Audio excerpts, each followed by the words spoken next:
Hello good morning, welcome back to my YouTube channel. तर चला, शनिवार आहे आज, सगळ्यांना उपवास आहे. श्रावणी शनिवार आहे ना, तरी ते आमच्या इथे सगळ्यांना उपवास असतो शनिवार सोमवार. तर शंभू पण आज शंभूला पण स्कूल नाही आहे, तर तो पण खेळतो आहे मध्ये. तर म्हटलं स्वयंपाक नाही तर चला तूप बनवून घेऊ सायचं. तर 8 दिवसाची साई साचली होती, तर तिचं मी तूप बनवते आहे.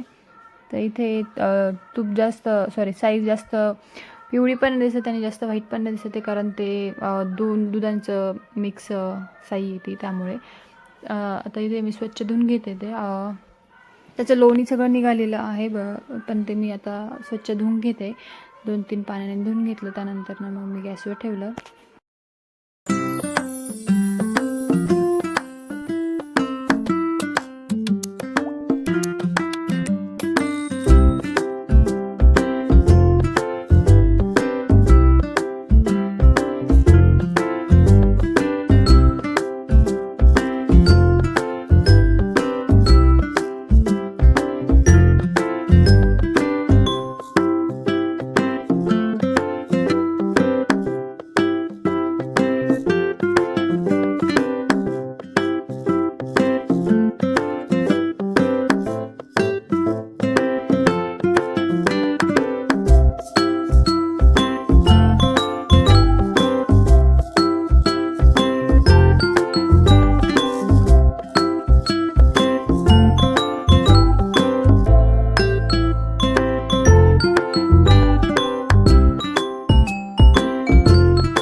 तर 6:30 वाजले होते आणि मी आता देवपूजा करून घेते आणि स्वयंपाकाला पण लागायचं आहे. तर श्रावण महिन्यातला शनिवार आहे आज. तर आमचे दादा जे आहे ना, तर त्यांनी खूप श्रावण महिन्यात खूप महादेवांची सेवा केली. म्हणजे ते महादेवांचे खूप मोठे भक्त आहे अजूनही.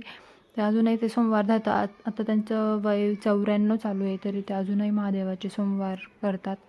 आणि श्रावण महिन्यात आधी म्हणजे जेव्हा ते करायचे आधी पूर्ण श्रावणभर उपवास धरायचे आणि 3 वाजता जे आहे ना उठून पहाटे महादेवाची पूजासाठी जायचे. म्हणजे इथे आमच्या इथे नागेश्वरी आहे, तिकडे मंदिर आहे महादेवांचं मोठं, नागेश्वर महाराज. तर तिकडे ते 3 वाजता जायचे पहाटे. आदल्या दिवशीच बेल वगैरे खुडून आणून वगैरे सगळं करून ते आदल्या दिवशीच ठेवायचे, पूजाची तयारी वगैरे. आणि मग सकाळी पहाटे 3 वाजता जायचे तिथे. आणि तिथे गेल्यास मग ते आंघोळ वगैरे करून, आंघोळ केल्यानंतर ना मग ते पूजा सगळं बेल वगैरे घेऊन जायचे. मग पूजा व्हायची, अभिषेक करायचे. तर मग ते 7 वाजेपर्यंत ते पूजाच करत असायचे. नंतर ना ते घरी यायचे. तर पूर्ण दिवसभर उपवास धरायचे, संध्याकाळी पण सोडत नव्हते. आणि अजूनही त्यांचे सोमवारचे उपवास चालू आहे. तर ते आम्हालाही सांगत असतात की तुम्ही महादेवांची खूप सेवा करा, महादेवांचं खूप करा, म्हणजे सांगत असतात सेवा करत जा, महादेवांची भक्ती करा, कारण महादेव कधीच हे नाही करत आपल्याला, मग त्याचं फळ आपल्याला भेटतंच असं सांगत असतात. तेही त्यांचेही उपवास राहतात अजूनही सोमवारचे. शनिवारसुद्धा पकडतात ते सुद्धा. तर त्यानंतर ना त्यांचे अजूनही बघत असाल तुम्ही, त्यांची स्मरणशक्ती खूप चांगली आहे अजूनही.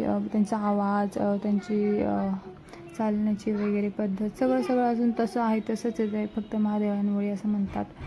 तर चला, इथे माझी पूजा झाली होती, आता मी स्वयंपाकाला लागते.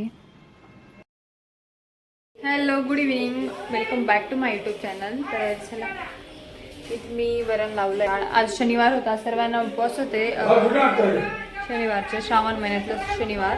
तर इथे आज नवनाथाची पोथी चालू आहे ना, तर इथे 9वा अध्याय संपला आहे आज. तर त्याच्यासाठी वडी बनवायचे. डाळ भिजत टाकलं होतं सकाळीच, आणि ती मी थळून ठेवून द्यायची मी पण. इथे मुगाची डाळ आहे, ही उडदाची डाळ आहे. तर यात आहे ना मी थोडंसं जिरे टाकते आणि हिंग आणि हळद. हेंग हळद हे सगळं दाखवून घेतलं. शंभू नुसतं इकडं तिकडं करतोय आणि दादा त्यांचं चालू होतं दिवसभर असंच. शंभू आज दिवसभर झोपलेलं नाही, त्यामुळे खूप वैताग दिला त्यांनी आज. ज्या दिवशी तो झोपत नाही त्या दिवशी कोणाचाच आराम होत नाही. असं आज तो झोपला नाही आहे तर आमचा आराम नाही झालेला आहे. ते मी वरणाला झाकण लावून देते. वरण, पोळ्या, भात, शेंगदाण्याची मिरची, अजून पप्पांना एक भाजी, स्वयंपाक बनवायचा आहे इथे. आणि उडदाचे वडे 9 नासाची पोथी लागलेली. उडदाचे वडे बनवायचे तर त्याच्यासाठी डाळ भिजत टाकलं आहे. मी थर्ड ठेवलं, आता त्या मी दळून ठेवते.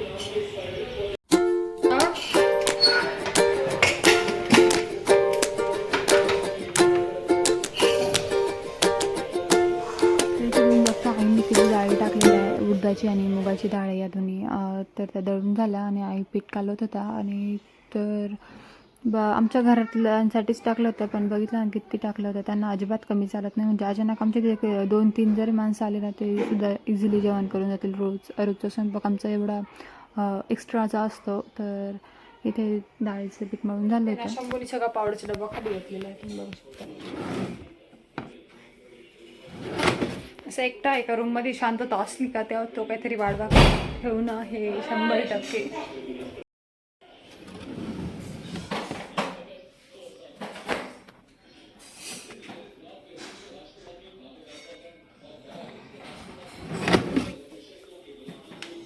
तर निवद दाखवायचे म्हणून काहीतरी गोड म्हणून शिरा बनवत होतो. तर इथे मस्त शिरा बनतोय. तर माझा स्वयंपाक होत होता तोपर्यंत आम्ही दोघी स्वयंपाक करत होतो. तर तोपर्यंत आईंनी मस्त मला ज्या पोथीमध्ये जे त्यांनी वाचलं ते सांगितलं. म्हणजे 9व्या अध्यायामध्ये ना गहिनीनाथाचा जन्म कसा होतो ते सांगतात. तर तेच मला ते सांगत होत्या.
तर इथे स्वयंपाक झाला तर सगळा मी निवद भरून ठेवत होते. तर देवालाही निवद दाखवायचे होते. तर 2 निवद मी घेतले ते भरायला.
जेवला आणि मी ते दादांना पण ताट करून ठेवलं, दादांना पण वाढून दिलं, कारण आज शनिवार होता, उपवास होता सकाळचा, तर मी त्यांना पहिले वाढून दिलं. त्यानंतर त्यांना पप्पा ते आले, त्यानंतर आम्ही सगळे जेवण करायला बसलो. तर चला या तुम्ही जेवण करायला. तर हा रविवारचा व्हिडिओ होतो आहे. तर आज शंभूला सुट्टी होती आणि सकाळी जाऊन अंघोळ पण नव्हती झाली, सकाळी जाऊन गोळा घेऊन आला, दात घसून झाले होते, चहा प्यायचा होता म्हणून. तर सकाळी जाऊन गोळा घेऊन आला, त्याला खायचं होतं. त्यानंतर तो खाल्ला, त्यानंतर अंघोळ झाली, त्यानंतर पुन्हा गावात गेला, त्याला पिझ्झा खायचा होता, पण पिझ्झा आणतात आणि आणले रोल, पनीर रोल, तर तो खाल्ला. त्यानंतर झोपून गेला. तर आज रविवार होता, तर सुट्टी होती त्याला, त्यामुळे त्या दिवशी त्याची मजाच असते सुट्टीच्या दिवशी. तर चला बघत राहा पूर्ण ब्लॉग स्किप न करता. तर आज कोणीतरी येणार आहे आमच्या इथे, तेही बघा कोण येणार आहे, काय येणार आहे. तर हे जे आहे ना,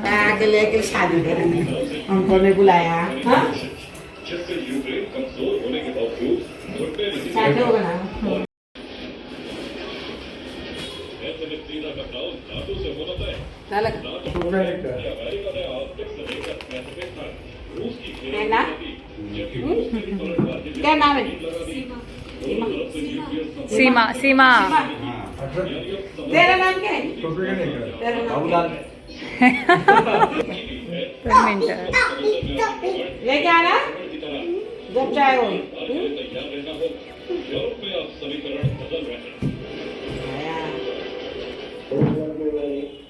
And so I have sent to the region to nuclear submarines. I just want to make sure कल बैठे थे ट्रेन में. these words are only words and nothing more than that. Marathi मेरा नाम है ना, मराठी समजतं का? नहीं ना मराठी समझे मराठी समझे.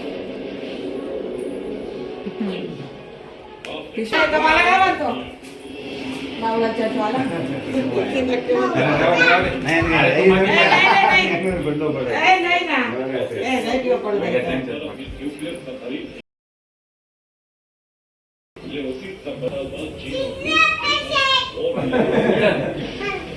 तुला काय करायचे पैसे तुला द्यायचे का?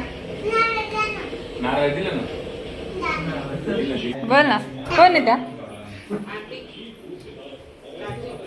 काय म्हणशील तू? बस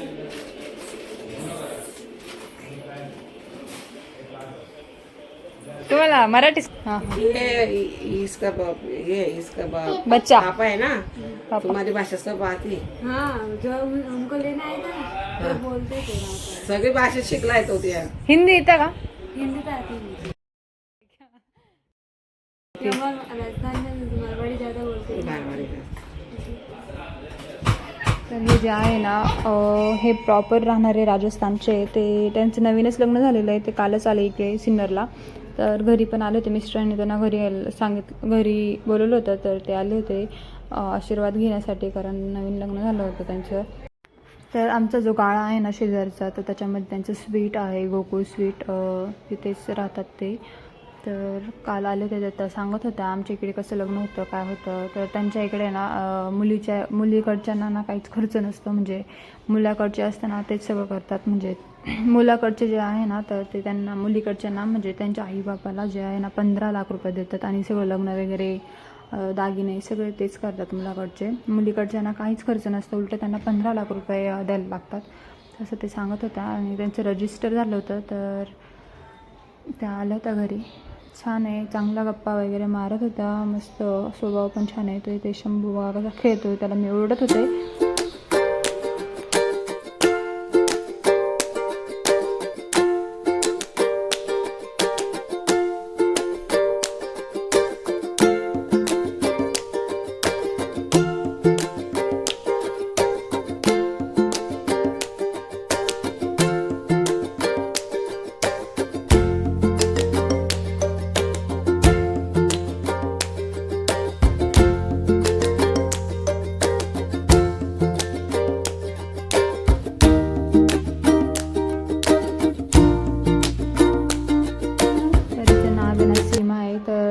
तिला सीमा आंटी असं म्हणत होता शंभू. त्यानंतर ना त्या आहे ना त्याला कॉफी देत होता, तर तो त्यांना म्हणत होता की मुझे कॉफी नाही पसंद, मुझे चहा ही पसंद है, असं अर्ध मराठी अर्ध हिंदी असं बोलत होता. आणि त्याचं ते अर्ध मराठी अर्ध हिंदी आहे, पण आम्हालाही हसायला येत होतं. तर चला चालू होता ते गप्पा आणि शंभूचं पण चाललं होतं खेळ. त्यालाही थोडी सर्दी झाली होती. त्या आंटीला चहा पिऊ दे, सांग कॉफी पिऊ दे त्या आंटीला. कृष्णा याला आवाज आहे तिकडं. ते चालले ना, ते फिरायला चालले बाय ना, चहा पिऊ दे. नीट बोल ना. अरे नीट उभं राहून बोल.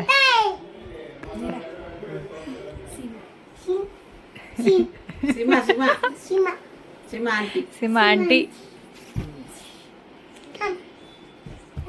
ते दाखवू राहिलं कोण दाखवतोय? आंटीला. कोणत्या आंटीला दाखवतो रे? सांग काय काय. बता. अय हा सीमा आंटी. इकडे त्यांची नाव सांग ना त्यांना. आंटी तुम्हाला किती पडे हो? 10वीं मध्ये. सीमा सीमा आंटी. बस तेवढंच राहतं ना. तुझं काय सांग.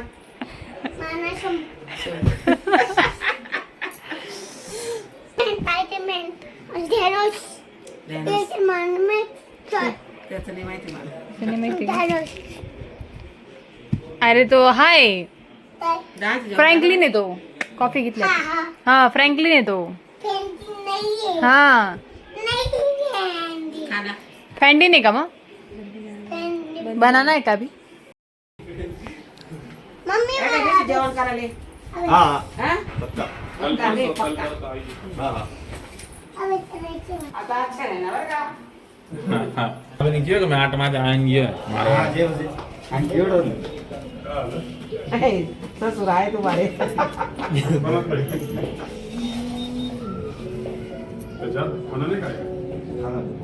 कल परसों त्याचं आहे ना परवा असं. चला कसा वाटला तुम्हाला ब्लॉग नक्की सांगा. आवडला असेल तर लाईक करा, शेअर करा. चॅनलवर नवीन असाल तर सबस्क्राईब करायला विसरू नका. बाय.